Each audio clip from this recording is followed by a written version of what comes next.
Today's podcast is brought to you by Audible. Get a free audiobook download and 30-day free trial at www.audibletrial.com/big guy.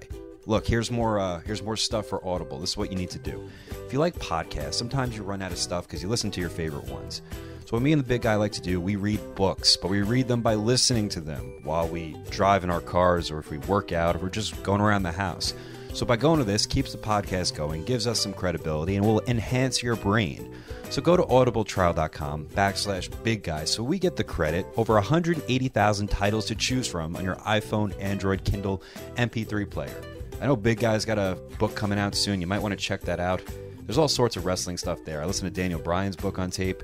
That was pretty good. But do it again. audibletrial.com/big guy. Yeah, sorry. I can't. Maybe I need to read more. Teach Pat Buck how to do a live read for podcast book. Somebody write that. In addition to that, I have something serious to ask you guys. Not that serious, but it would really, really, really help us out.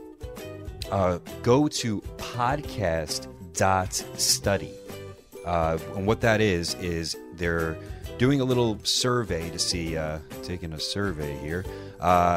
They want to see what our listeners like and helps us with the advertising, whatever it is. So if you go to podcast.study, look, it'll take 2 minutes of your time.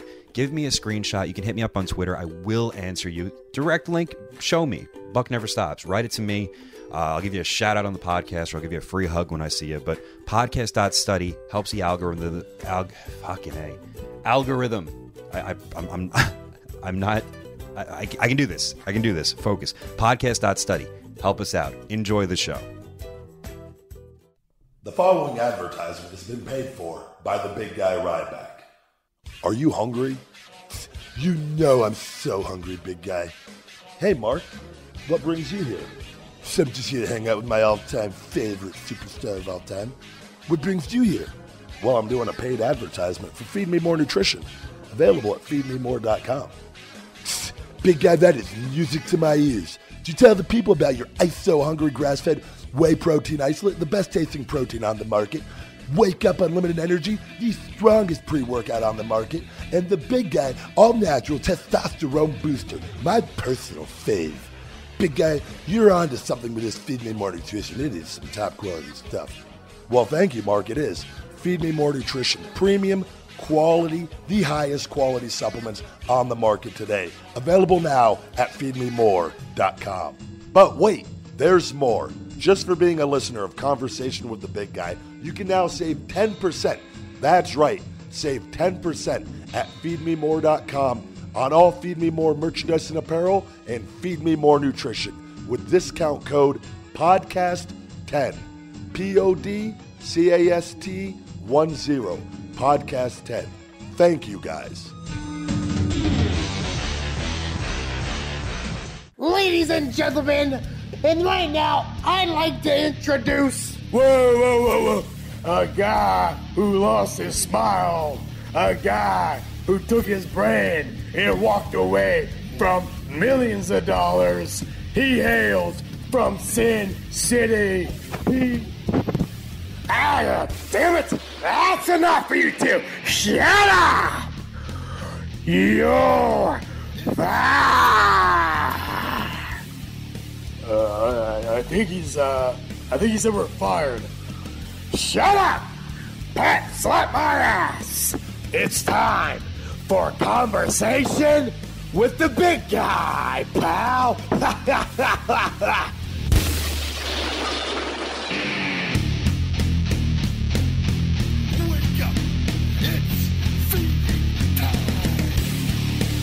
Welcome to Conversation with the Big Guy. I am the big guy Ryback, and I'm sitting here with the one, Pat Back.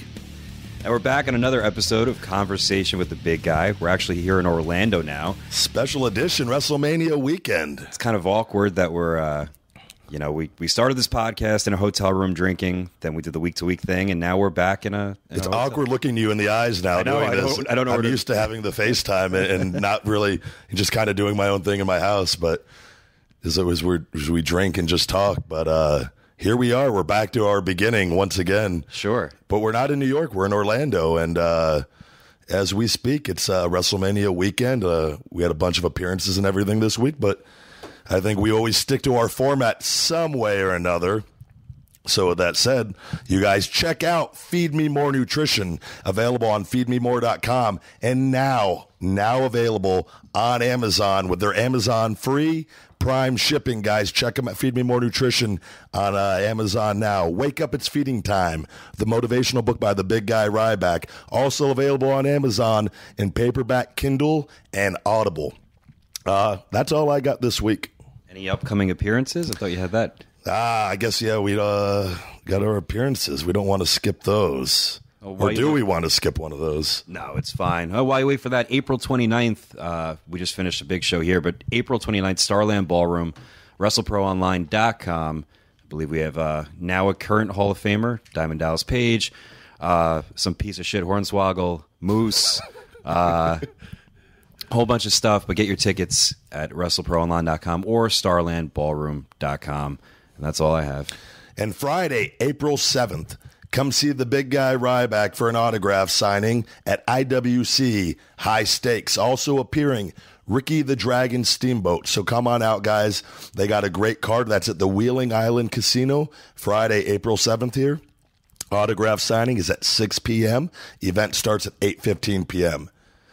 And then also we have Saturday, April 8th, Pittsburgh, PA, IWC Wrestling. The big guy Ryback will be performing live. Also an autograph signing that day also, correct? I believe so. And then the following night, Heroes and Legends Wrestling, Fort Wayne, Indiana. Come on out, blah, blah, blah, blah, blah. And that's it. Yeah, those sound better than the... I like you reading naturally than reading off the old phone. It's a lot of pressure in here tonight. I don't know why. I feel like I feel like I'm being watched. I feel like our flow's a little off. I don't know. It's really... I think it's just being in the hotel room again. I'm used to doing the old FaceTime. Yeah, it's this is a lot different, but a lot happened this week, so I think it's had a great weekend last weekend too. You want to start there? Did the old California loop. I drove the 8 hours there and took the old big guy truck, the old Dodge Ram 1500, and got to wrestle. I was supposed to wrestle Chris Masters, but I think there was a little conflict with a double booking. Okay. And I was pleasantly surprised when old EC3 walked in the building. Okay. And Ethan Carter III, also known as Derrick Bateman from the WWE. And so you guys wrestled plenty of times before, correct? We've wrestled before. We've wrestled in WWE, I think, a couple times in developmental. And I have not seen him in some time. And it was when I was told I was going to be wrestling him, it was a good night. It was like a night off. And but it was the Derrick Bateman Memorial Street Fight. I believe he called me out on, and he actually said that. Yeah, we fought. We actually a great moment happened. We fought into the crowd, and I grabbed him. There was a grandma and a little kid, and I said to the kid, "Give him a chop." And the kid kicked him in the dick. All right. I forgot to tell you this, and he says the kid missed it. It looked like a solid kick to me. Yeah. So, and a grandma just laughed hysterically. And the whole crowd, I'm just like, what the hell? I grabbed him, we got back in the ring, and it was a good time. And then the following night in Salinas, California, another big guy versus big guy matchup. I apologize. No. Slowly ruining the rest I got of your my career. standard big guy cutoff now. Up and over, duck 2, cross body. I bounce off the guy and followed up with a little splash, and I'm in the heat. All right. Just reaching up to the fans in the upper deck, and then I look and just see a ceiling. But I keep that mentality. Ricky the Dragon Steamboat always said to sell up, so I sell up to the ceiling now.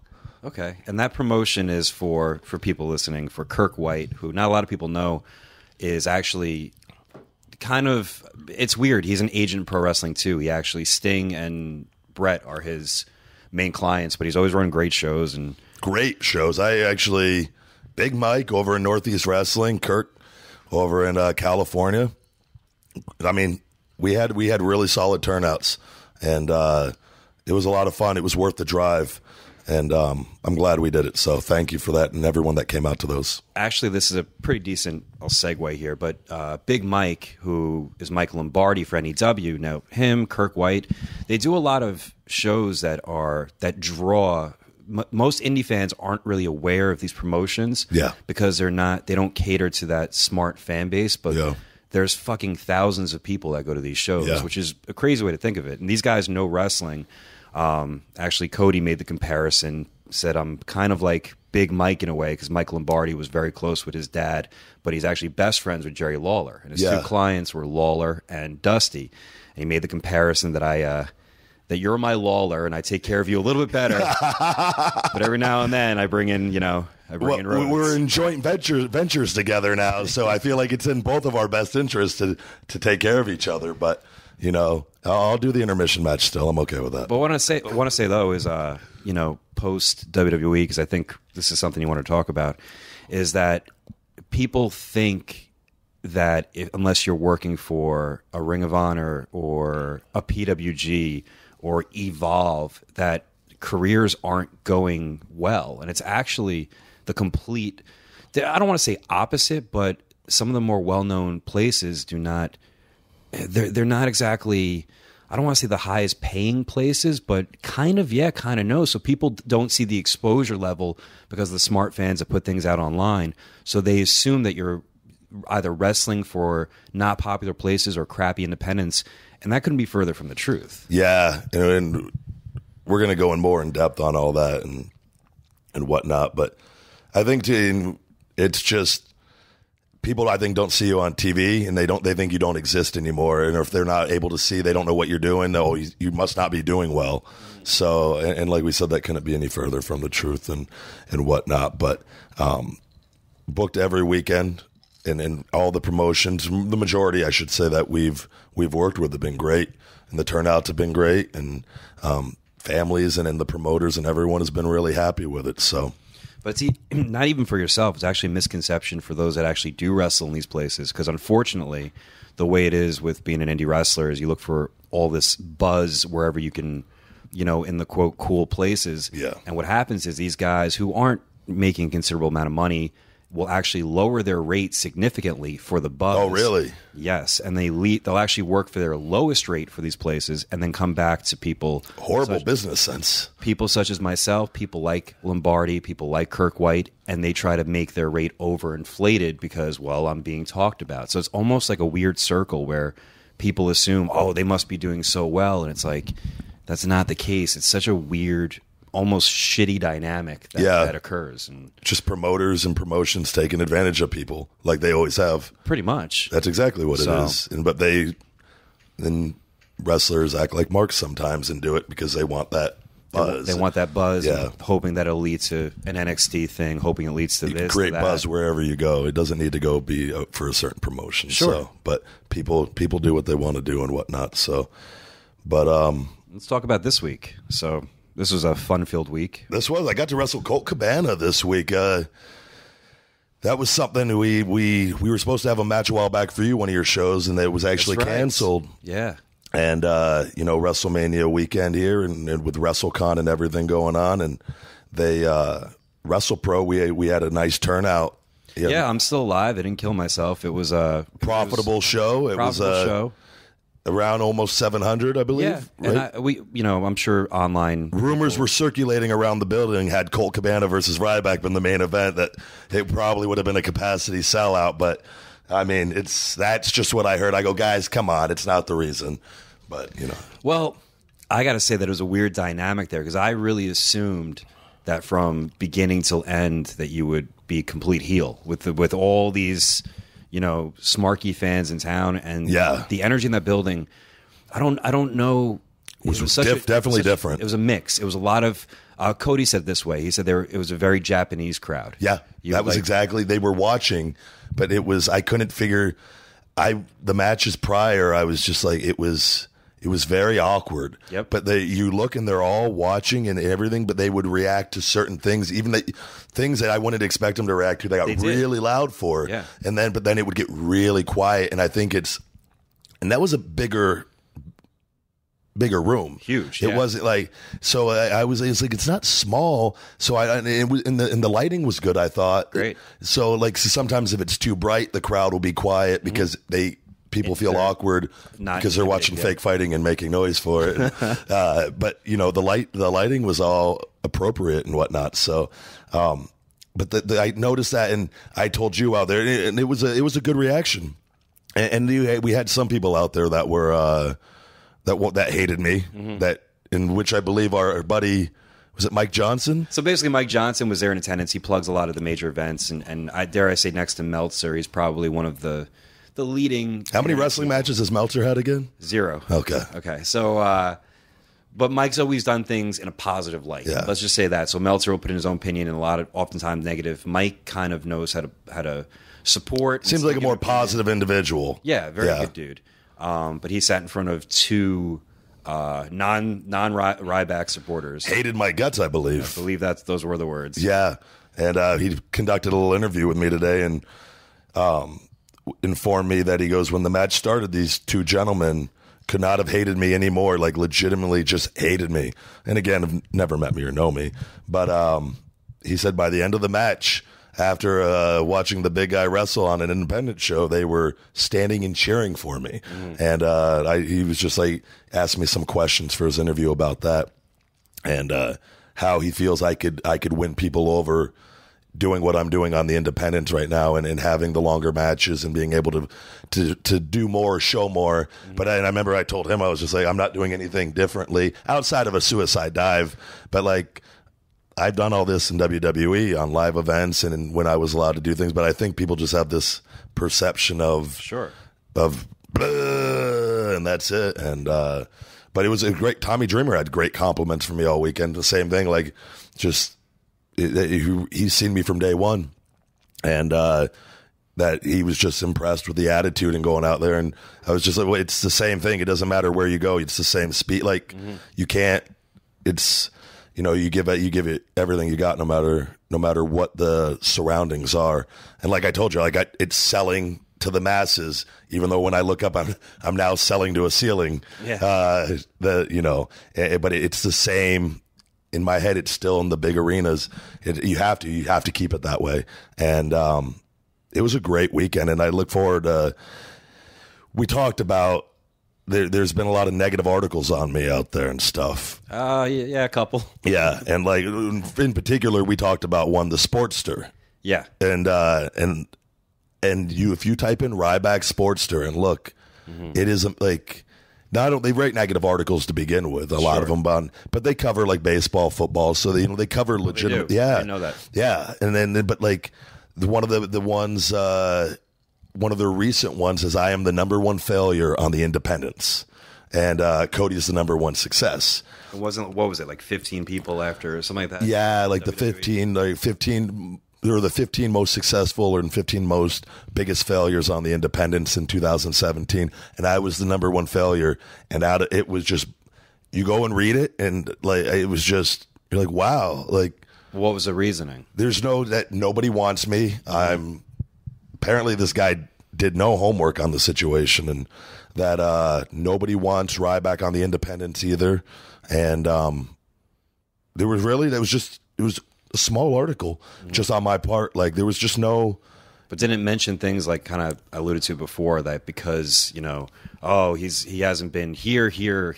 Yeah, that was one of the things. It was he hasn't wrestled for PWG, for Ring of Honor, New Japan, and this and that, and Jesus Christ. By the way, Rusev sending multiple messages during the podcast as I'm trying to frantically turn the beeper off. Thanks, Rusev. What's the word? But... And that's what we were talking about. Just because you haven't wrestled for these promotions and people don't know the reason. Like we've talked, I've left for my own reasons and the creative reasons and wanting to do outside ventures and whatnot. And like, I'm having the time of my life. Financially, I'm doing better than I ever have wrestling. So how does that make me a failure? And like motivational book, successful podcast, successful supplement line, wrestling every weekend. And I was just looking at no mention of any of that stuff and booked consistently almost every weekend. And so how does that make me the biggest failure on the independents? And it's like the guy I told you, the guy had his name and he was on Twitter, and I actually shot him a message. Yeah. And we're not going to acknowledge his name. And it wasn't a mean message. It was just presented some facts to him and just said, I really, you're not just a fan saying things. You're on a platform where you influence people. And I said, I don't appreciate you putting out an image of me that's not true. I go, had you done your homework and provided facts, that's another story. I go, you just gave your opinion. I go, you've never met me. You've never talked to me. You don't know what I'm doing. You don't know financially how I'm doing. And I go, God forbid you check feedmemore.com, and I have my schedule up there. A lot of them are the Facebook, and it was just, the guy apologized, and he said, I didn't put you at number one, so the Sportster did, but he wrote the piece, and I just just passing the buck. Yeah, he was just and I said my piece, and I blocked him, and that was it. But there's other articles by other guys on there, and it's just like, it sucks that these people have reach on this stuff, and there's people that read this stuff and they take it as fact because it's on a platform like that and whatnot, and it's just unfortunate, but all I do is just keep being successful, keep doing what I'm doing. It just sucks when you're doing all the right things and you're happy, and then you see people are going to talk bad about you one way or the other. But when people that are so-called journalists are doing it, I don't understand it, and it's always the people that don't know me, and it's just I don't. And I also think it's a lot of. I think it's a little bit ignorant where people think that there's one degree, just independent wrestling wise, not alluding to all the other things going on. Yeah. I understand that's just kind of being ignorant or uninformed, but people allude to being successful just in that perception, that indie buzz mindset where, it has to be this way, and there's no way that someone could be successful outside of doing it in this buzzworthy, smarky kind of way. And it's just kind of like, that's not real. That's not a thing. No, but people, like we said, so Cody, Cody Rhodes left WWE more of he was trying to fix his image, and he go back to Cody and alter his brand essentially, and he wasn't being given that opportunity in WWE, and so he's on a mission, to what's the word to. And that's what he wants. He wants to rebuild Cody, sure, and whatnot from after the Stardust stuff, and he understands the buzz from how the things work. So he's doing very well, and he's doing awesome, and he's on a mission for that.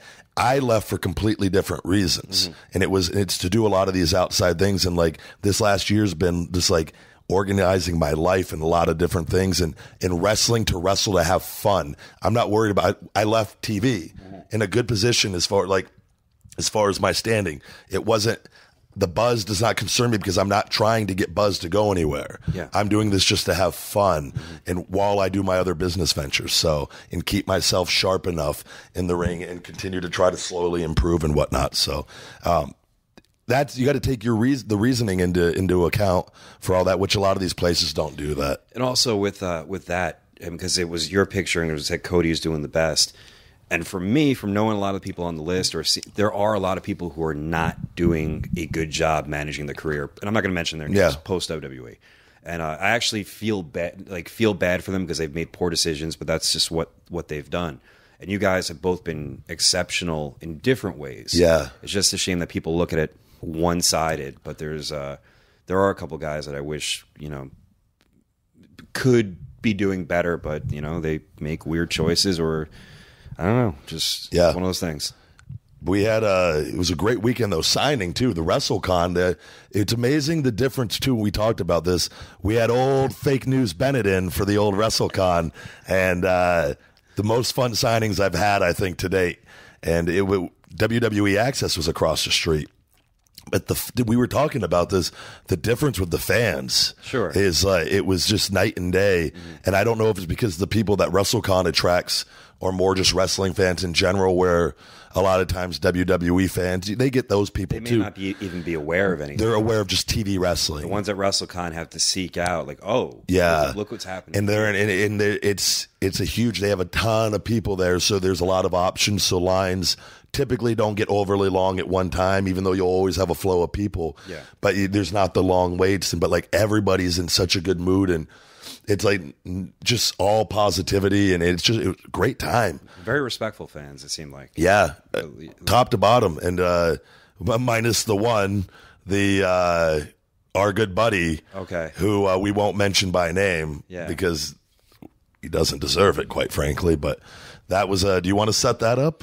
Yeah, I mean, it in a similar fashion, the way the articles were written, that there's people that just try to rile up any sort of negative attention they can to kind of benefit whatever article or show or podcast or YouTube, whatever it is that they're doing. And it's almost like they don't care how insulting or low they have to go, as long as they get a few more clicks on it. Yeah. As long as, hey, someone listens to it and tweets it out, they feel like they win. Yeah.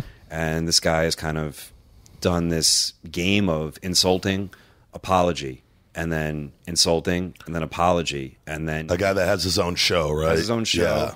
And it almost came to a point where, like, the last time, and I knew none of this, but then the last situation, we talked about this, I think, with the charging for podcasting. Have we ever said anything about this? Or No, I don't think I've ever charged any money for an interview throughout my entire career. No, I mean, but like we talked about the situation, I believe, in a past episode. I believe little my bit. sources around here are saying yes. Yes.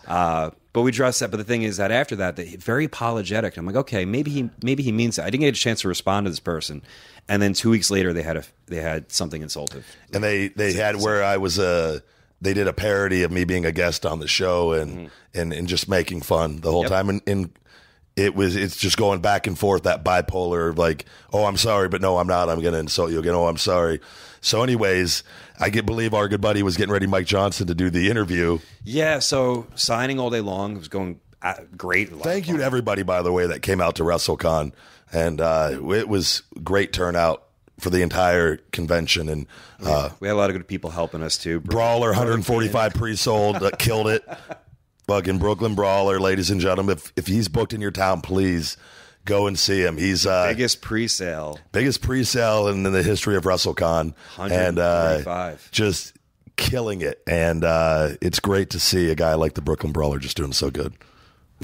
So everything's peaceful, and there'll be waves of, and the fans come in waves. It'll be busy for 20 minutes, slow down for 5, busy for another 10. And Mike Johnson came over, and I don't believe you guys ever met before. No. And he's like, oh, can I, are any of them available? Meaning you or Wade? And I'm like, oh, let me see you, whatever.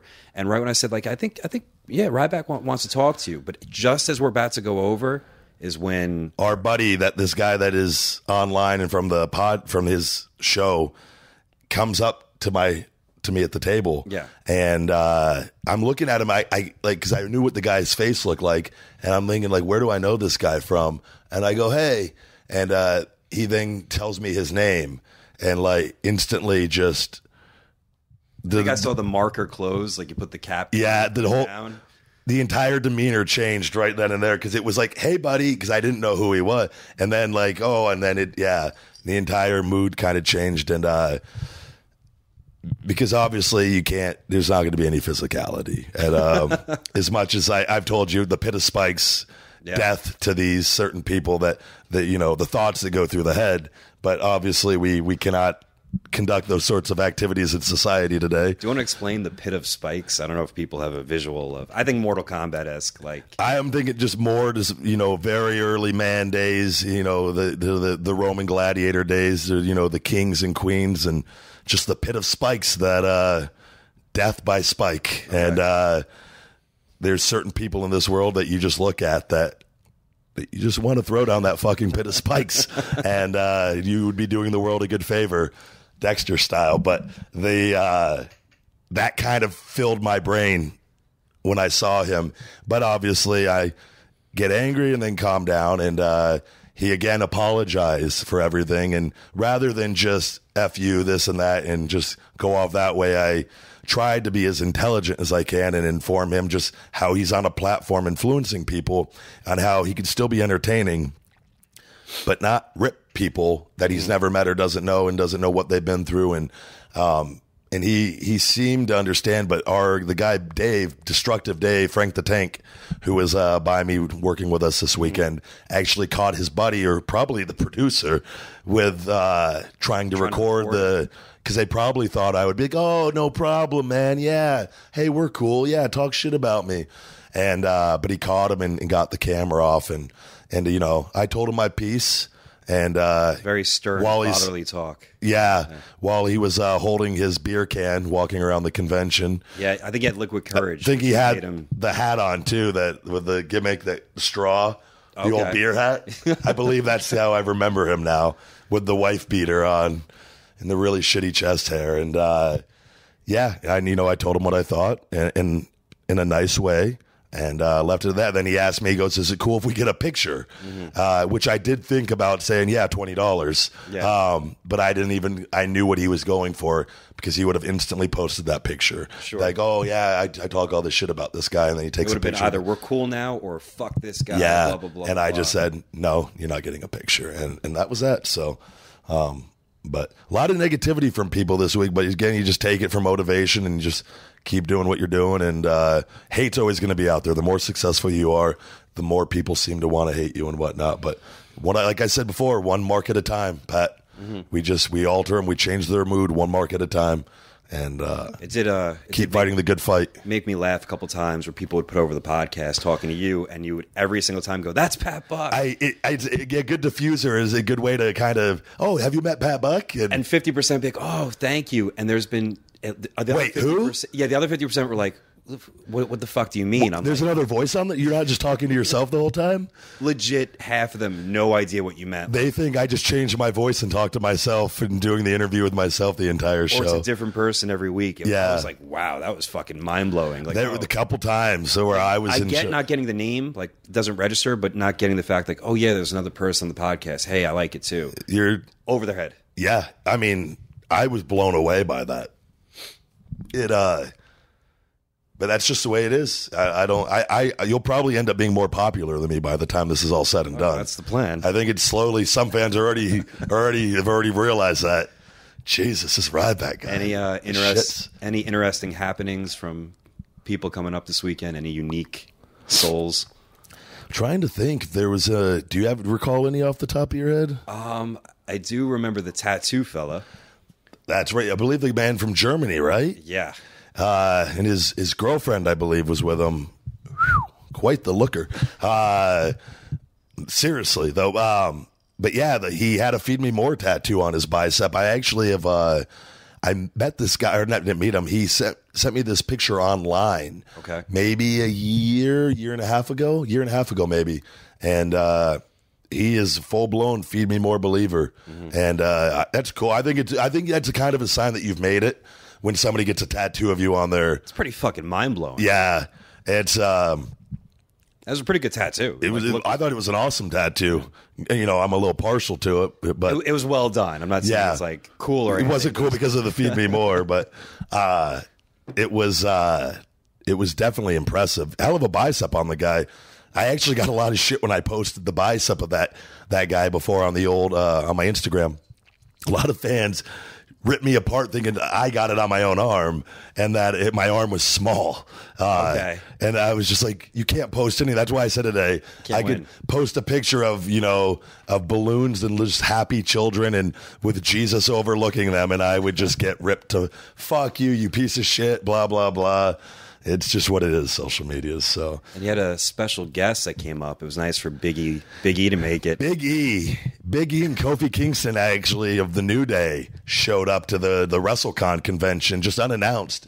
And surprisingly, not a lot of people recognized him, but old fake news Bennett caught him right away and brought him on over. And they were nice to take. Usually, guys, once you leave WWE, the other guys are always, they'll be cool texting, calling, and whatnot, or if they see you outside of something. But usually at a wrestling convention, when people are taking pictures, they might not want to get any heat or anything like that. And Big E and Kofi, just two stand-up guys, didn't give a shit, came over, having a good time with us, and it was great to see them. Two great guys. You can see that picture on your on my Instagram account. Yeah, yes. The big guy Ryback 22, and you got big shout out to the New Day, hosting WrestleMania. We'll talk about that next week. One girl I thought that was thing that was interesting. I don't know if you want to say this, but she had a request when she came up there. Nice young lady for you to take a certain kind of picture with her. What was this? She wanted you to kind of or the beautiful lady that wanted me to hold her? Yes. Yeah. But I noticed you didn't do so. No, actually, again, our good buddy, Fake News Bennett, formerly Wade Barrett, Bad News Barrett in the WWE. Sitting next to me, he likes to blast me from time to time when I'm just trying to mingle with my guest, with the fans. And this woman asked me to pick her up, and I took one good look, and it was early in the morning. I hadn't, we went from getting up and going in. I hadn't warmed up or stretched all day, and but she has these images of me hoisting up Big Show and Mark Henry and Kane and the Great Khali, and I took one look at her, and in my head I just thought, fuck no. But an old Barrett, fake news Bennett, said it was like all show no go, or essentially that the muscles were just for looks, and which she kind of was like a little disappointed that I wasn't going to pick her up, but I don't think she was taken into account. And this is nothing against, like, pretty lady, beautiful woman, nothing, but she was a little bit more on the Rosemary side, if you know what I'm getting. You're putting it very kindly. She was not a very petite. Wasn't a child by any means. Far from it. Yeah, I think. And nothing beautiful. Solid, wasn't heavy. Very pleasant lady. And she wanted me to hoist her up in my arms like a strong man, I believe. Like a cheerleader. Yeah, and I had to tell her, I'm sorry, but when I do this and it starts a trend, that other people want me to start picking them up, and which I've done with kids before. Yeah, I think you said got that. the bad shoulder, and it kills the shoulder every time. But I'll throw a kid on my shoulder. Wait, does she want the shoulder, like the macho? Oh, that was going. We were never going to get there. That's quite. I couldn't do that. She wanted the. Just point blank, I would have. She would have went right through the table. It wasn't happening. It was, but it was. I felt fucking horrible because all this woman wanted was for me to pick her up and hold her like a baby. But let's be honest, she's never been picked up her entire life. She wasn't. So this one guy, friends. she had this image of big, strong Ryback just fucking hoisting her up for the first time in her life, sweeping her off her feet, and I couldn't do the task. She didn't care how much money, and I just leave it to old fake news Bennett to really rub the dirt in the wound. But she took a picture with me, and we were, I tried to make the situation as right as possible, but it was, I would have been hurting. We wouldn't be doing this podcast right now if tore your bicep. Would have.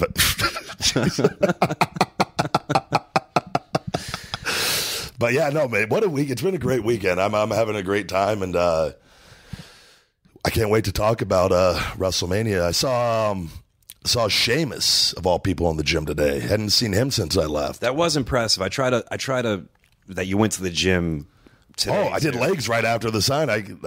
I tried to fake it the first 2 days. I'm like, okay, I went day I got here. Next day after that convention, it's like 7-8 hours there, and it's like, you're like, I got to do legs. I got to do cardio. In all honesty, though, the reason I took my Wake Up Unlimited Energy. Okay. When I got as soon as I got back, I literally threw a scoop in the shaker and chugged it, and then I gave it about 20-30 minutes, and then when it hits, it hits.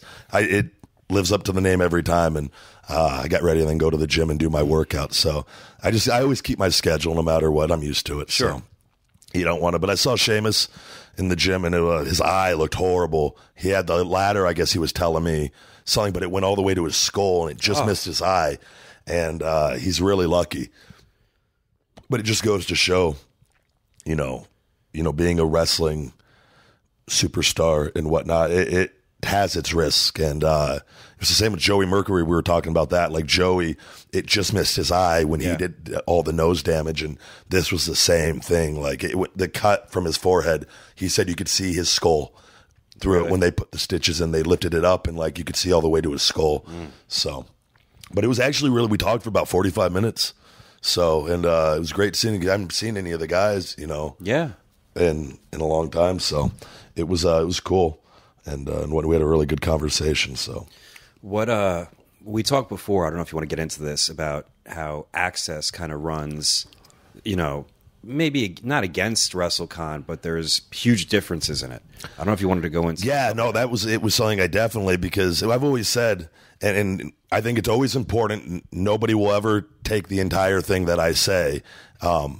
They'll take the clips that they want to take to make the headlines and the clickbait and all that. They did it today. From an old episode. There was something new up just because of... It was like 3 weeks old or something, and they redid it just because it's so close to WrestleMania and whatnot. So WrestleMania Axxess, something that has always bothered not only me, but it bothers every wrestler, in WWE. And I brought this up before.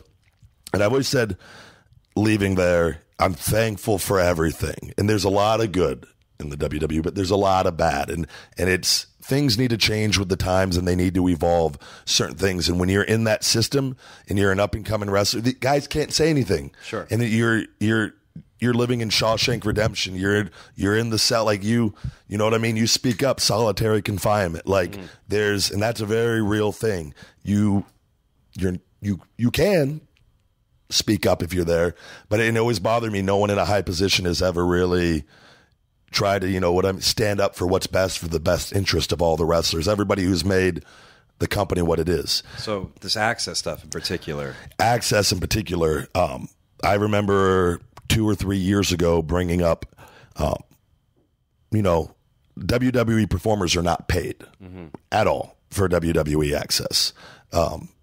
At least every guy that I know, and I never was. Okay. And is Axxess just for Mania, or are they for other people? They do it for other, like SummerSlam. They'll have like the Axxess for that. They'll have it occasionally for another one if it's like, for whatever it is.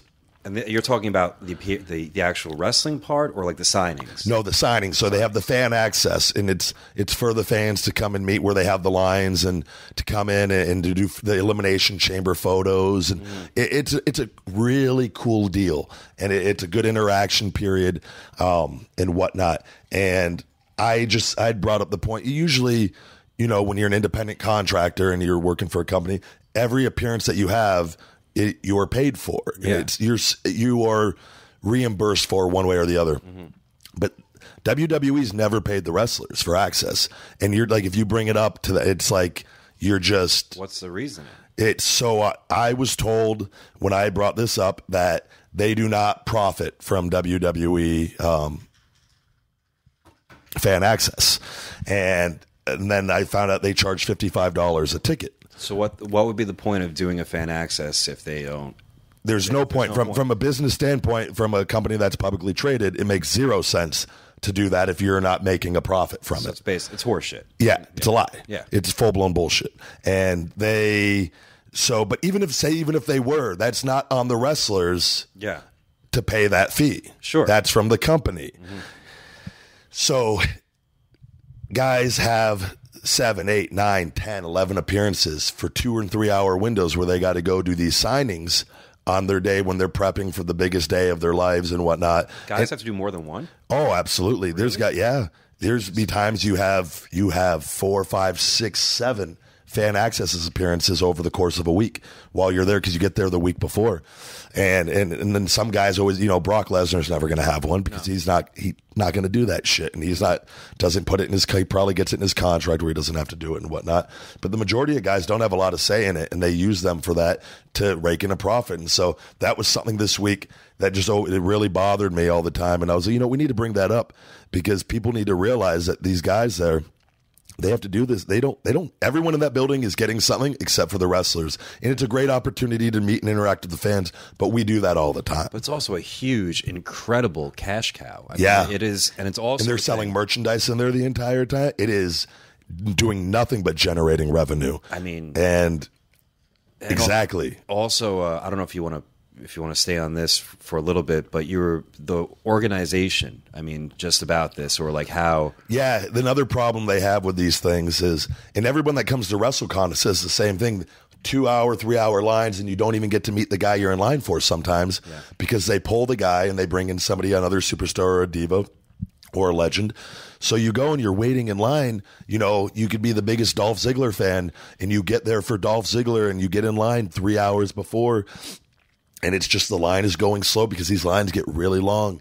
Or you're there for Roman or whoever. And then the WWE reps, and they'll pull you right at your time and take you out. And you don't have any – you might have an appearance, or you might have to go do something else. And they have another person coming in. And it's just rather than like cut the line at a certain point to make sure you're safe. And they're not good at that stuff. And I've had it happen to me on different – when me and Charlotte were doing a signing at a Brooklyn Cyclones game.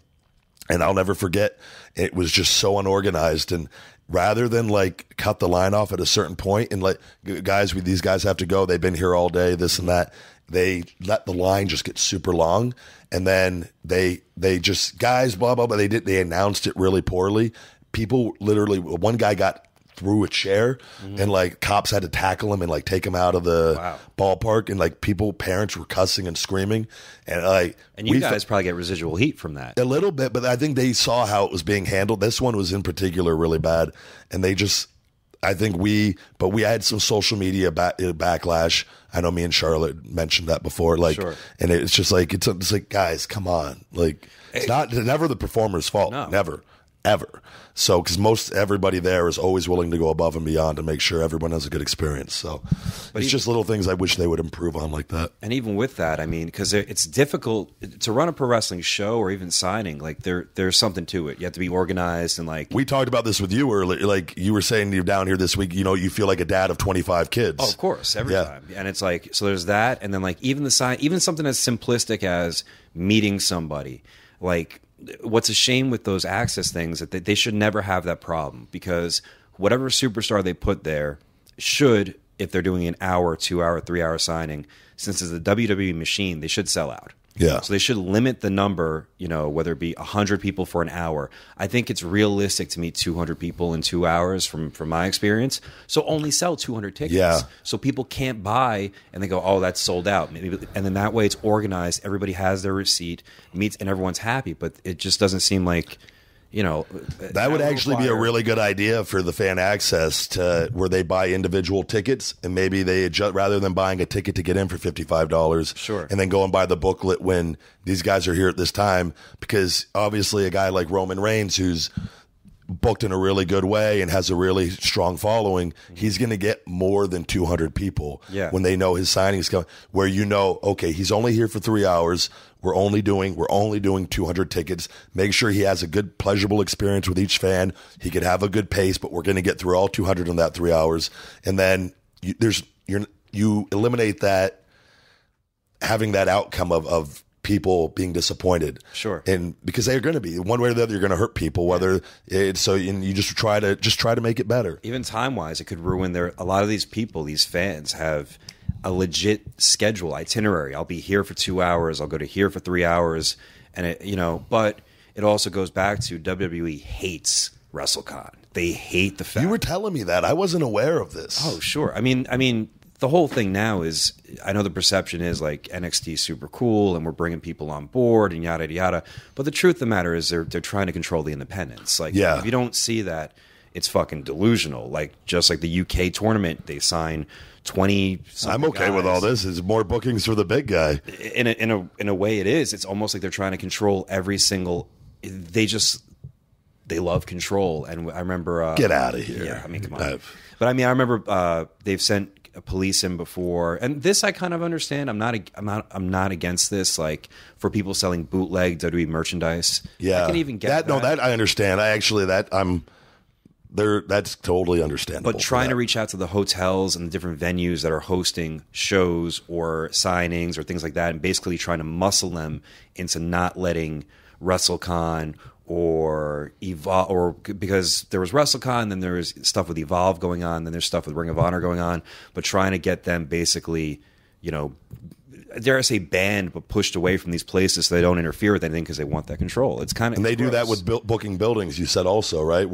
I've tried to book the Westchester County Center, Civic Center or County Center.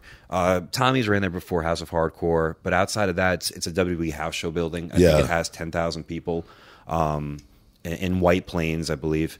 And they have a clause in their contract where I believe it's either 5 or 6 months that if WWE's there, you can't book that building 6 months before or 6 months after. Okay. So if you really look at that, you're fucked for a year. Yeah. So nobody does that. And that's kind of what happens with a lot of these. Not that and no one's trying to book MSG. None of us have the money to do so. But what does MSG cost to book, do you think? I've heard, I don't know if this is true or not, but I've heard $275,000 for an event to book MSG. That's what I've That's heard. Not impossible though.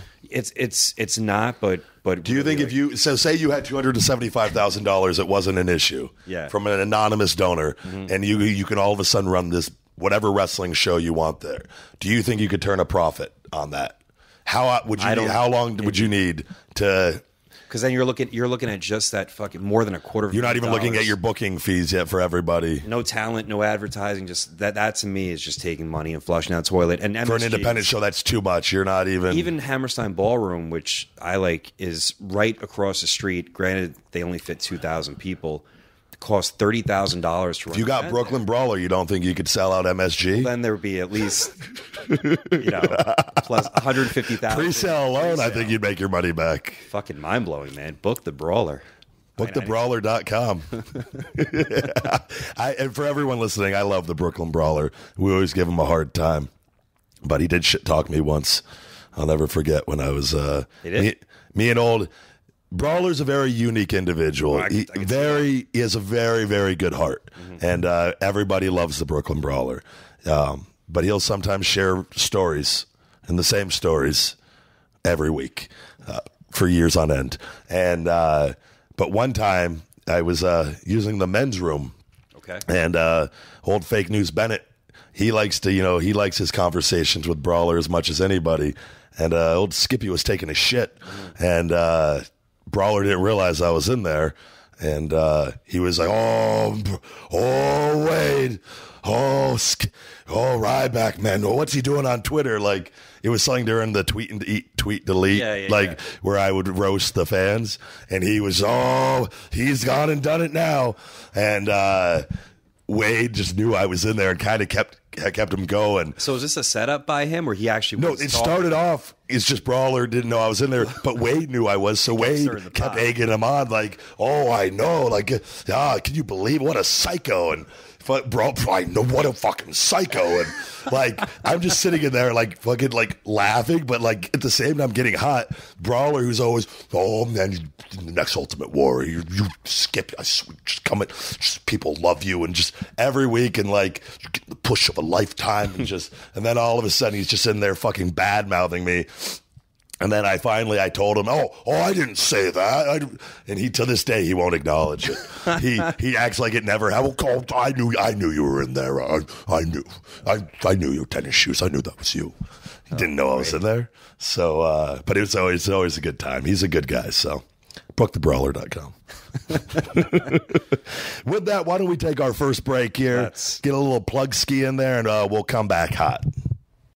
Hey everybody, Pat Buck here. I love soda. I really do. But the only soda I'll touch is Zevia, and I'll tell you why. While other sodas out there contain enough sugar to send you into a diabetic coma, or have artificial sweeteners like aspartame and sucralose that are linked to cancer, with Zevia, you know you're getting something natural, clean, and 0 calorie. Zevia is sweetened with stevia, a miracle leaf that's naturally 0 calories and 200 times sweeter than sugar. Stevia has been consumed for thousands of years in the South America, and Zevia was the first 0 calorie soda on the market to use stevia instead of artificial sweeteners. They revolutionized the soda game. Not only is Zevia naturally sweetened, but their drinks contain no artificial ingredients, no artificial coloring agents, nothing fake. Plus, stop beeping at me. Plus, they're non-GMO project verified. With Zevia, you get a safe and frankly delicious soda that you and your family can enjoy guilt-free. Zevia offers 14 different flavors of soda. I like the cream soda the best. 4 flavors of sparkling water, mix it with vodka, and 3 delicious energy drinks. I want you to try it for yourself. I really do. So here's what Zevia and I are offering. For listeners of Conversation with the Big Guy, free 6-packs. If you live in the United States or Canada, all you have to do is go to www.zevia.com/podcast and sign up to get a free 6-pack. In a couple weeks, you'll get one in the mail. Once again, that's www.zevia.com/podcast, where you can sign up to get your free 6-pack of Zevia. Simple as that, and I guarantee you'll end up loving it. Enjoy the show. And we're back. So we're back. We're going to do a review of the week, or you guys know the deal. So I read 2, and you pick the best one, and then we'll go from there. Okay, this one. What do we got this week? TSS88. Positive Influence is the name of the review. I used to play football in high school, and I was in great shape. But after graduating, I completely stopped doing anything to maintain that condition. 10 years later, and I am living an extremely unhealthy lifestyle. Everyone I know lives the same way, so it's normal to me. I started listening to your show, and you bury fat people and unhealthy people. You talk about healthy choices and options. Initially, I thought you were just a jack-off, and I would never take any of this healthy advice. I thought this was positive. I think it is. But almost subconsciously, I started changing things. I've started to make smarter choices with what I eat based on your tips, and I ordered some supplements that just arrived today. I have low T, so I chose this test booster. Hope it works. My plan is to start a gym membership this weekend and start making some gains. Still early, and I haven't really improved much other than having a better diet, but I'm optimistic. I think that's thanks to just having a little positive influence in my ear. I still have to do the work, but you've given me that little nudge I needed. Thanks, big guy. Oh, and Pat too. It's a very good review. I like that one. Are there multiple choices this week, or is that a... There's this one, and there's one more that stands out called Never Enough from BS or B Smooth 83. Okay. I originally downloaded this podcast to see what Ryback was going to say about leaving WWE and if he would address the CM Punk stuff. But after a couple of episodes, it became pretty obvious that the big guy is way more interesting of a guy than the meathead he was on TV. This is not just another wrestler podcast. You hear tons of brutally honest stories and opinions about the business and the people around it. The Ryback's tales of love and even stories about him shitting his pants. I find myself downloading as soon as they go up, and I've been especially pleased the last few weeks that it ran over 2 hours. Keep it up, guys. This podcast is great. Those are our top. I don't like how me shitting myself is becoming a theme, and I don't think I'm going to do myself any favors tonight with what we're going to talk about in a little bit. But, the first one I liked that the guy, they're both very good reviews. I like the first one, I think, a little more.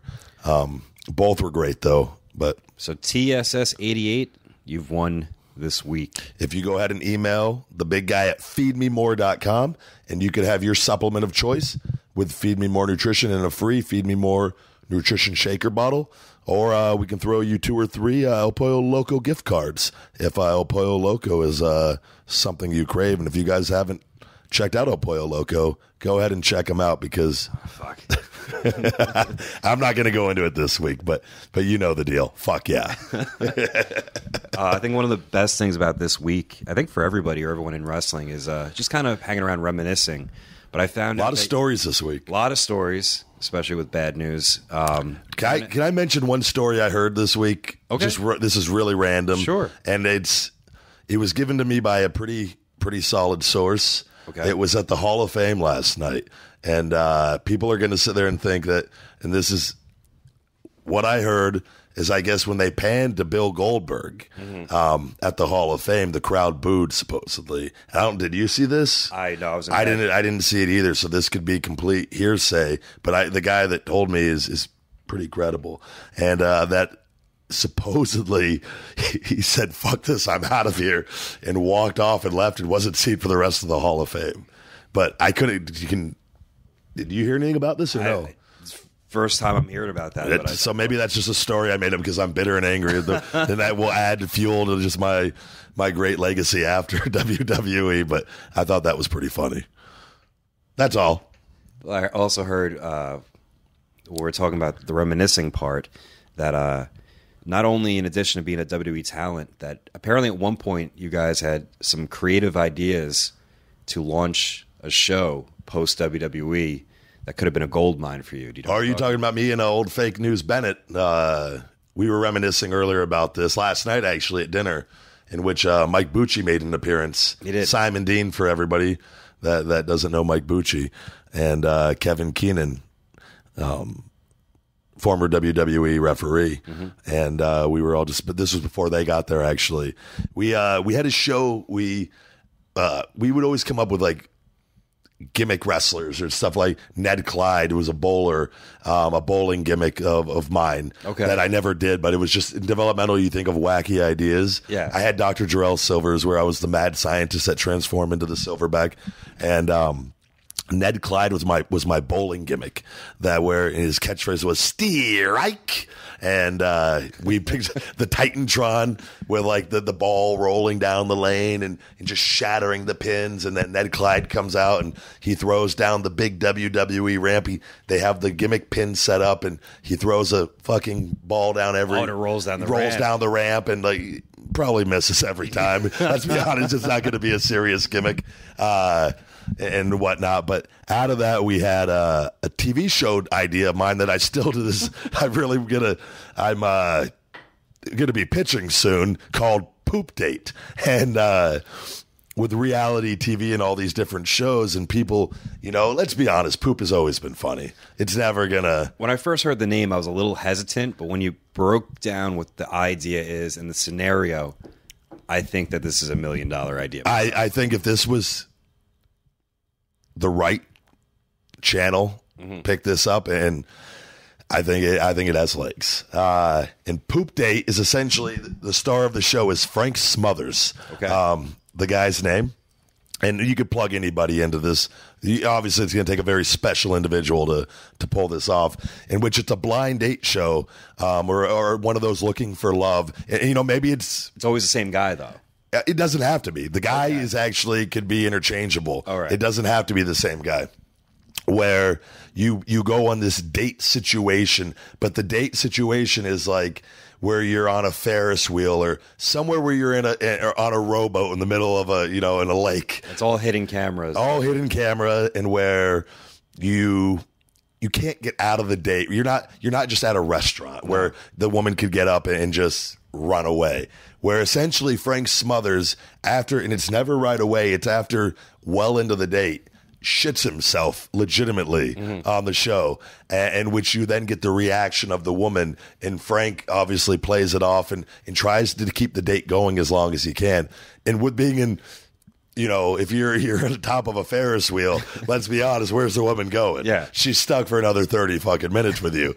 So, and you get this awkwardness captured on camera, and to see if the woman really truly is into this guy. Okay. And so we would always come up with different scenarios of like what the different dates could be and where you could actually, how outrageous could we make it? But I remember the slogan is, fall of 2018, the shit hits the fan, and it's just shit the screen on the TV, and it forms into Poop Date, and that's starring Frank Smothers.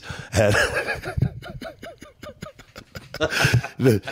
we were talking about this weekend at the WrestleCon convention and over dinner, and people, I wonder what wrestlers talk about. Well, we talk about Poop Date and the different things, and from Poop Date, which I'm really, really want to get launched off. Get this off the ground. Yeah, get this off the ground.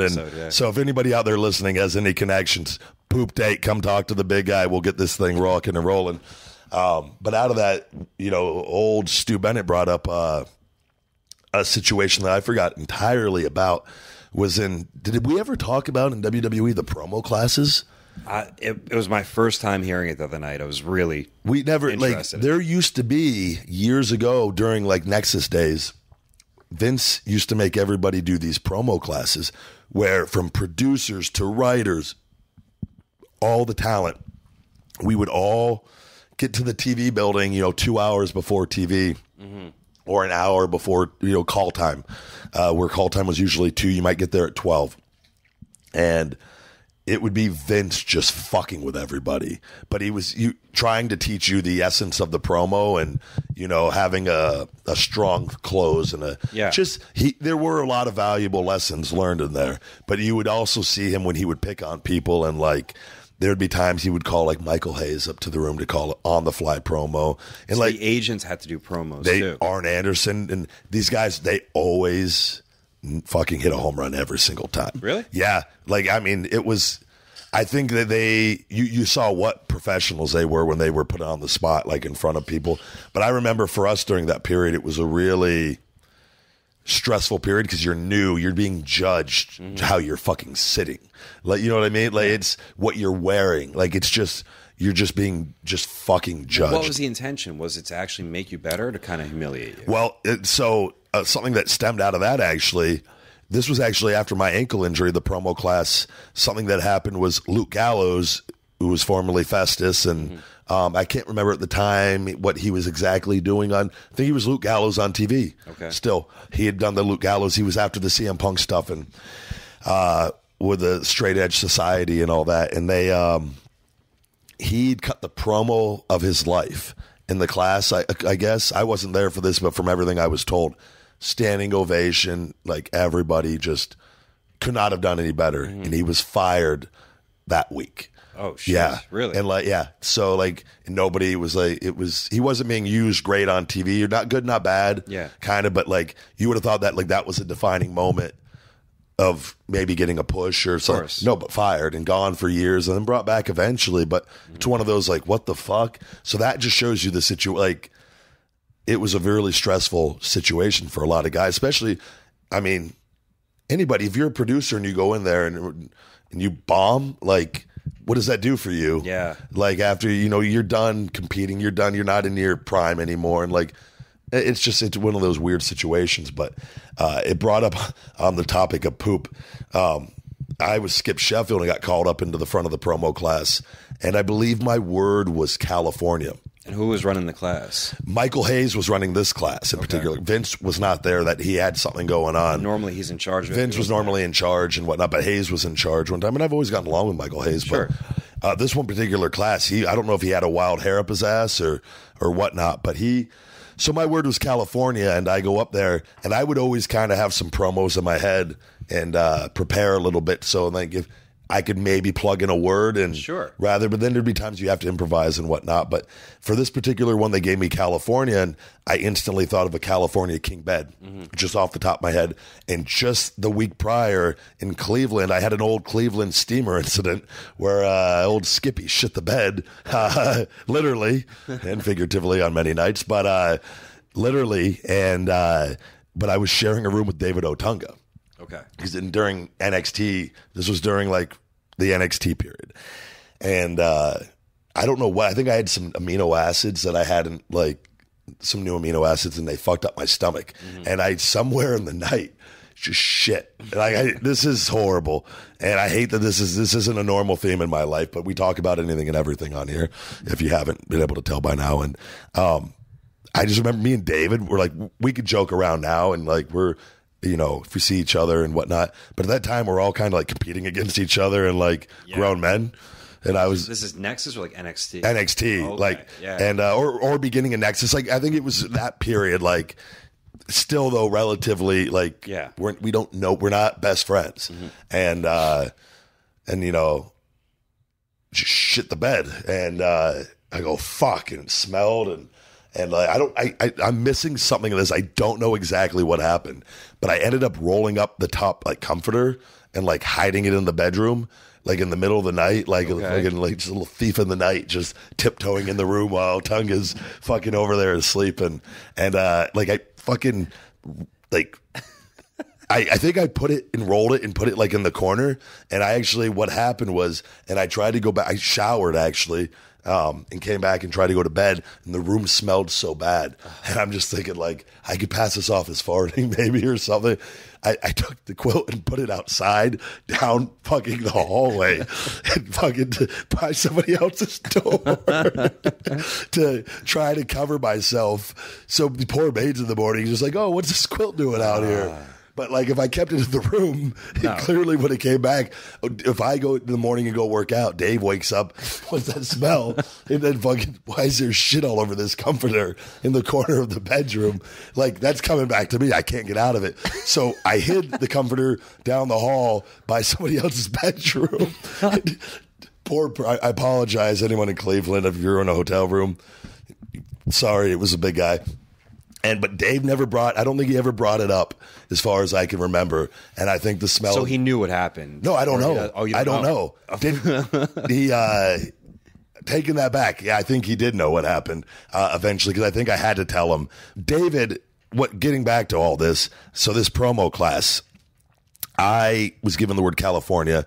So California King Bed is what pops in my head. And then I'm bed. California is irrelevant to me now. I can tie it all into California with California King Bed. And I'm like, oh, I shit myself. I'm like, so you're just trying to get a reaction to this promo class. Yeah, of course. So I go up there and I tell this promo about Skippy sharing a room with David Otunga and the amino acids. And I tell the truth on the thing, but I spice it up a little bit and make it entertaining. And that, it was essentially, the closer of the promo, which old fake news Bennett loves to this day, was old Skippy isn't afraid to shit the bed. Something along the lines of that. And I said to Dave, I think I said, I'm sorry, like, Dave, I'm sorry if you didn't know, something along the lines of like that, in which Dave, oh, no, I knew something happened in front of the class. He's like, I just didn't know you well enough to bring it up in front of the whole, like, promo class. Sure. And we're, but everybody, writers were in tears. And it was home run. And, like, so you would think, like, fuck yeah, I'm go take my seat, fucking wipe the sweat off, and, like, no, we do critiques, and Hayes has everybody critique it and whatnot, and everybody loved it, but, like, you get critiques because they're asking for critiques. So then go do it again. So which I had to go do it a second time. Now, second time's not quite as funny as the first time because you've heard the promo. And then we do critiques again. Fuck. And now alter the promo to the critiques. Do the promo the third time. This time the laughs are... They're still with you. They're just like, okay. They're there a little, but it's not nearly what it was. And come back, critiques again. Go back a fourth time. Fucking again. Now we're getting pretty quiet. It's awkward, and it's just like a stressful situation. Like, just telling this promo over and over and over and over. And then fucking who walks in the room? Vince walks in the room. And I'm like, do it again. So now I'm in a room that has just heard this shit story 4 too many fucking times.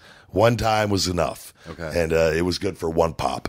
And it's just like a superstar coming out multiple times on the show. Mm-hmm. Eventually you've seen the act. And Vince is in there. I do the promo again, exactly, to the critiques, and everything the same, punchlines the same, and no laughter. And just Vince was just like, like, just completely, like, didn't get it. Just was like, oh, no reaction. This sucked.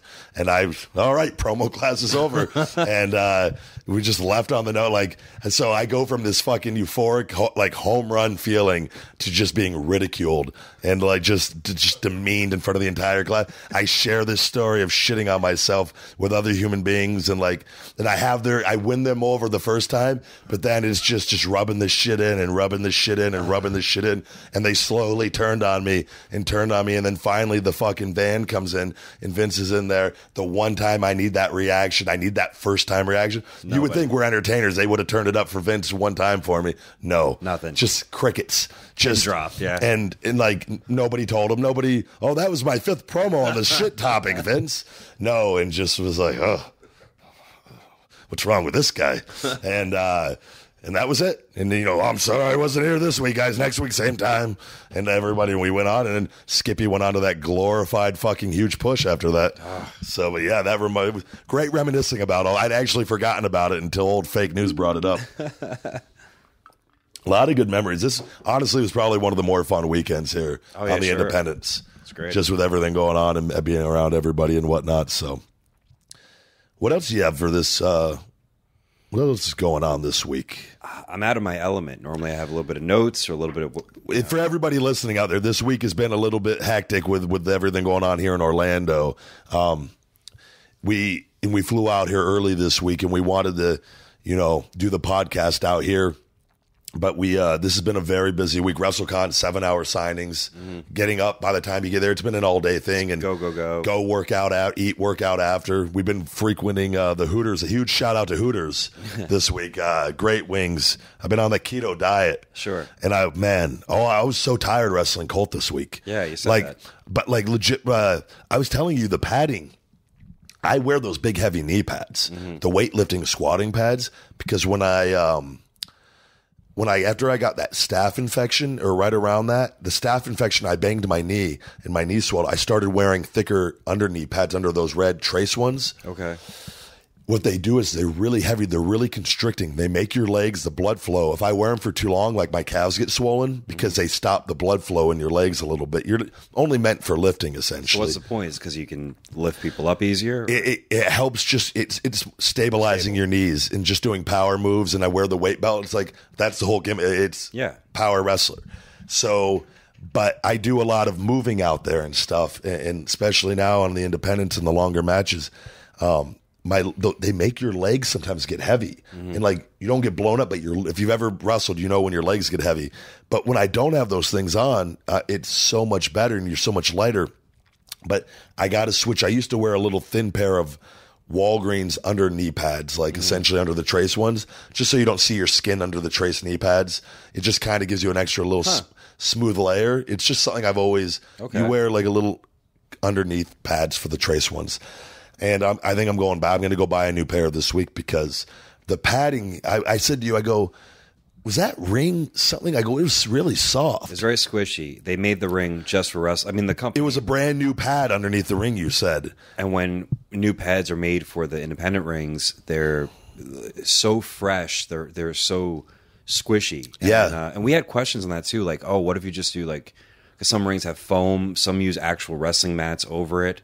But the type of padding they use is like when it's brand new, it's not compressed at all, so it's like literally walking. I was sinking in. It's a great bump. Yeah, but at the same time, your footing is like, oh shit, I'm walking on a pillow. Yeah, and it like my legs I noticed right away after about 3 or 4 minutes. It's like sand. Yeah, and my legs just started getting really heavy, and I'm like, we were moving. I'm like, what the fuck is going on?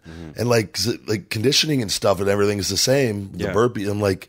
And I was like, fuck. And then Colt, I could tell he even said out, he goes, man, I was tired out there. And like, it was just one of those, I was like, man, I got to fucking switch the knee pads. That thing just constricts the blood flow. That made it just like, I never want to, no one knows. And I'm fine. And like I told you. I didn't see it. I thought it was good. That's what Tommy gave me the best compliment I've ever gotten. I think, Tommy Dreamer the day after. So, but it was just like, I know when I was just like, I thought I was a little sluggish, different parts of it. So, but yeah, just thought that was interesting. All right, so now that you wrestled Cabana, is there anyone else that comes to mind that you'd like to wrestle? Haven't we brought that up a little bit before? It was never really big on the list before because Cody was the one that kind of did that list, right? He did. I was on that list. On the independents. Were you on that? Yeah, man. We've wrestled before, actually. I forgot about you guys had the match for WrestlePro. That was his first match. That's why. Were you the first one? Of Cody's, yeah. I didn't know that. That's why in OVW. We can't wrestle each other, though. I've already said it's too awkward. Unless you're Pat Cena. Yeah. And it's just kicking out of move after move after move, and then you go for an AA out of a high rise for On Me. We wrestled a lot in OVW. Developmental. Remember that one match where it was... I think you're 2-0 against me, by the way. Really? Gorilla Man? Wait, did you... No, I think Gorilla Man was successful. Ryback leaving the E-Town, you politicked. You got to win over Ryback in E-Town. But you were the babyface, and for some reason... Leaving the territory. I don't know what it was, but I got a lot of heat on you. And I guess, I don't know, I felt physically like it was good, but there was such a disconnect from the crowd. Yeah. And like, we're like, there's like no reaction here. And like literally, I remember like going through it, I'm like, I don't know why this is so terrible. Like for some reason, while we're doing it, I'm like, this is fucking terrible. For some reason, like it wasn't believable, I guess. Well, we've gone from a guy no selling everything, and then with even Blair wrestling Anthony Bravado was doing. It was like a bodybuilder body guy. But even then, it wasn't a lot of selling. It was coming right back, and like the matches were kept at a certain length, and like it took what was the thing they used with him to get the ether to pass out, and like 70s yeah. And then I disappeared and went out strong, and then we did one more match after before I left because Danny was get you a win because I'm leaving and whatnot, and give you a little momentum on one of the house shows. But we should have put it together somehow better than we did like a heat. Yeah. Where like I went from not selling to like having to sell, kind of like my whole run with WWE, like Monster Ryback, and all of a sudden go to Punk and like all of a sudden just work a regular match. Yeah. Where it's a disconnect. And we did that. I'll never forget it. It was hilarious. But I remember putting over old Bucksky there before I left the territory. But yeah, there's a few guys out there I think I would want to wrestle. Because apparently what I'm doing doesn't create enough buzz. Apparently you're not in...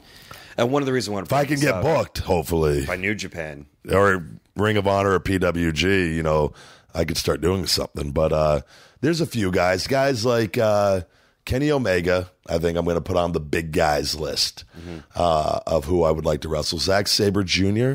Okay. Is another one. Trying to think, who else were we talking about earlier? Gosh, I that came up, and then I started talking about the New Japan stuff, and I kind of we did, which we'll get into. I think Cody, I think, is a guy who's doing decent. That eventually our paths, not yet, not anytime soon. I hope not. For your sake, because you're going to be in pure hell with that. I'd wake up. Who gets the bigger spot on the poster? And his graphic is 1/8 bigger than mine. Oh, you're going to be in hell over the two of us, which we laugh at, but I know you just will be miserable. I'll totally be miserable. But man, what a match. There's a few other guys out there. Who are some of the bigger Japans? Trent Beretta is actually another guy. I would like to wrestle old Trent again. Yeah, sure. That's awesome. I think having Trent on the list, and that's 4 right there. Do we have 5? Who would you like to see me wrestle? You're part of the show, Pat. You're supposed to. Oh no, I don't have anything, and I just know that lately my job has been trying to avoid the bigger guys out there because you've put me in there with the monsters of the United States, ending your career, just slowly killing the big guy, taking bump after bump, and just. But I got my standard big guy match now that I could pull out my go-tos on these and whatnot. But it's these 400-pounders are slowly just chip away at the big guy. Eventually, just be the medium guy on the independents. Michael Elgin's always Michael Elgin. Elgin, yeah. Elgin's always been a guy. I know he's sent some messages in the past and whatnot. That would probably be a matchup some old power wrestling fans would like to see and whatnot. But those are the top guys that come off the top of my head on the independents that I would like to get in the ring with and showcase my talent with. Okay. Are you falling asleep on me on the show? No, I'm trying to think about what to say next. We've really been thrown off this week. Not to throw off. I think we're just thinking I was kind of waiting on the New Japan stuff. That's kind of. I think we're all waiting just to go out tonight. We meet up with everybody and. Can I get to that story? Because that was a segue. I actually think you should. I think people would want to hear this. So I wasn't falling asleep. I was trying to figure out how to segue into this because in our small circle of friends, people kind of everyone know you would be a good fit for New Japan. That's just based on people that were successful there in the past. Yeah. With going even recently within the last 5, like Baldo was a big thing. Baldo, and you're talking Matt Bloom Tensai. Yeah. Was, from what I've gathered, was the most successful gaijin that ever went over there. Okay. That like as far as houses, like was just ultra successful. So people assume like, oh, he'd be a good fit. Now we heard rumblings through friends of ours that are over there, like, oh, they're interested in things that happened. A story got back to me recently, and I won't say where it came from, but through people that work in the New Japan office. Okay. That, one of the reasons is we don't want to put up with his attitude. And by you're talking about me. Talking about you. Okay. So I originally said months ago, because there's only, like I said, there's one direct link to the New Japan office from what I gather. Things have changed actually recently with another American on board, but there's only one guy that kind of is the go-to between American and New Japan. Yeah. And he's actually friends of a person I consider a friend and his wife. About maybe 2 or 3 months after you didn't, you went your ways and did your own thing, I kind of reached out and said, hey, I'm just, seeing if you guys want to set up a talk or if there's anything going on there.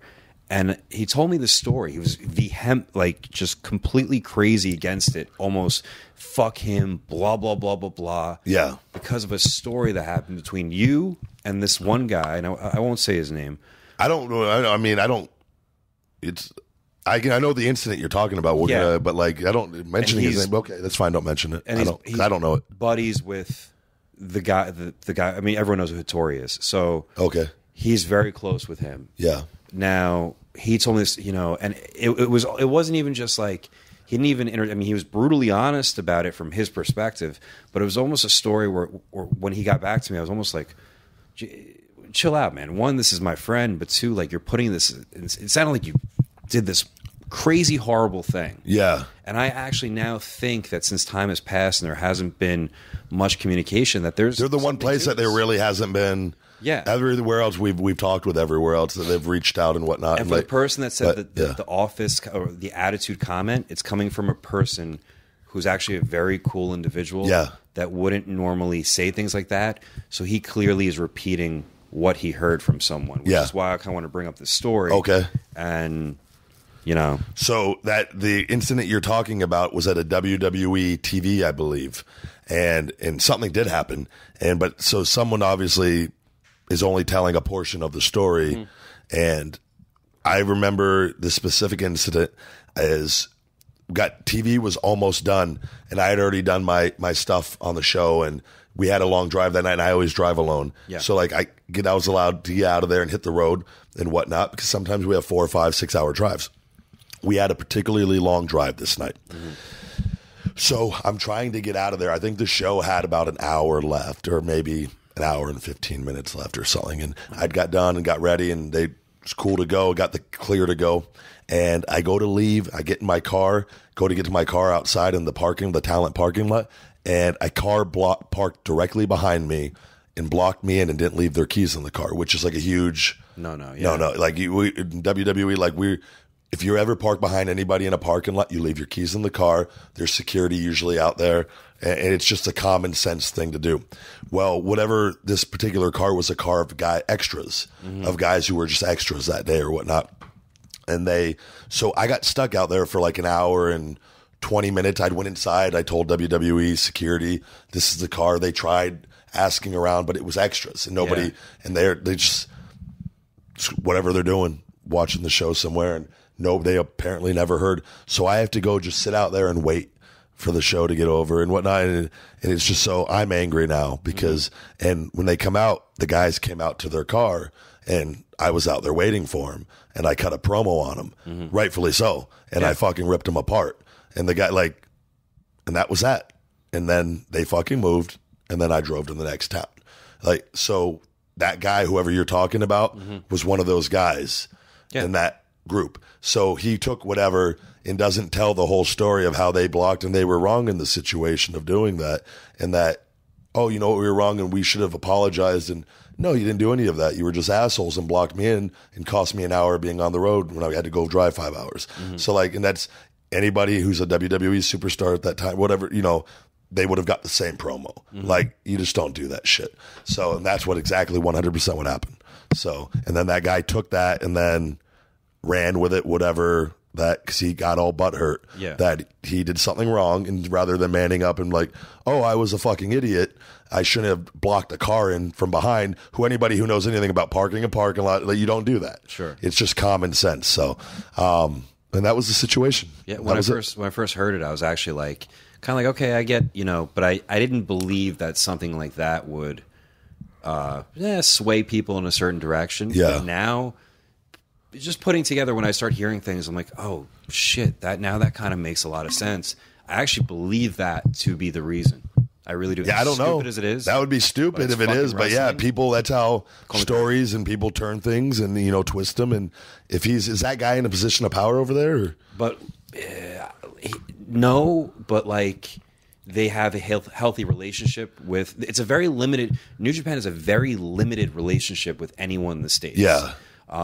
They actually have a very good one, and there may be only a handful of that there, but it's a direct ear to someone, and they said in that conversation, I will do everything I can to block that from happening. Really? It was that heated where I was like, look, I'm not just representing him. This is my friend here. I come and I'm like, all right, this happened. And then I went to you and I asked you, and you gave your version, and I never talked. We never talked since about me with that guy. And I would tell you if there was anything too that it was. No, you told me flat out. You go, this is what happened. Yeah.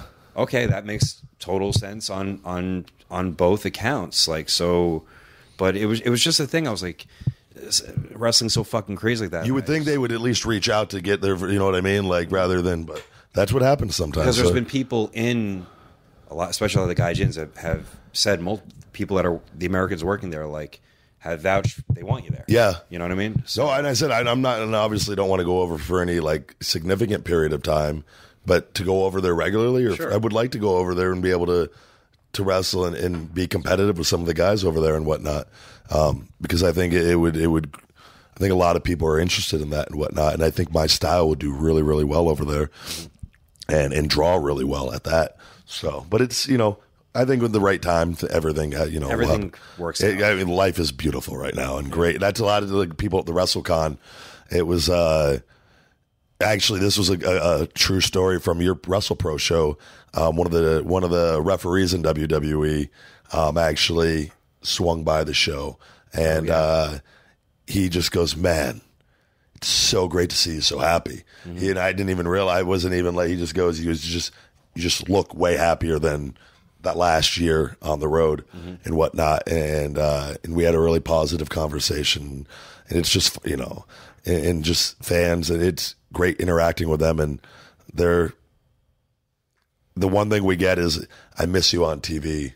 So, and it's hard when kids tell you that, because they don't, I think, understand the intricacies of everything going on, and whatnot. But like the adults get it when you just look. I'm happy right now. It was the best thing I've ever did, and they're okay with that. But they go, "Well, we hope you someday and whatnot." But I'm happy, guys. So, sure. And life goes on, and we're on bigger and better things right now. So it's one thing I think we have to talk about that we kind of discovered recently. With the whole scandal that broke recently, I think you had some insight or some like really revealing information. You're the one that knows about it. I'm going to let you talk about it. Yeah, no, I think this is something that a lot of people have brought up, and it was a very serious matter. We gave our opinion on it, and the whole Page situation and all that with the whole hacking and whatnot. But one of the questions a lot of the fans had was that there was apparently another cameraman that was not in the shot, not seen. That was filming. There were a lot of questions, and that who was the fourth person in that room? Yeah. And I just want to sit there and say, I have that information. I know who the fourth person was, and right here, right now, I'm going to go ahead and share that information, because I think we've given the dirt. We're not afraid to say anything on the show. So with that being said, I'm just the fourth person in that room. Can I have some decorum, please? I'm afraid I've got some bad news. You filthy peasants have had far too much entertainment for free for 1 week, and I'm calling time on this podcast right now. Thank you very much.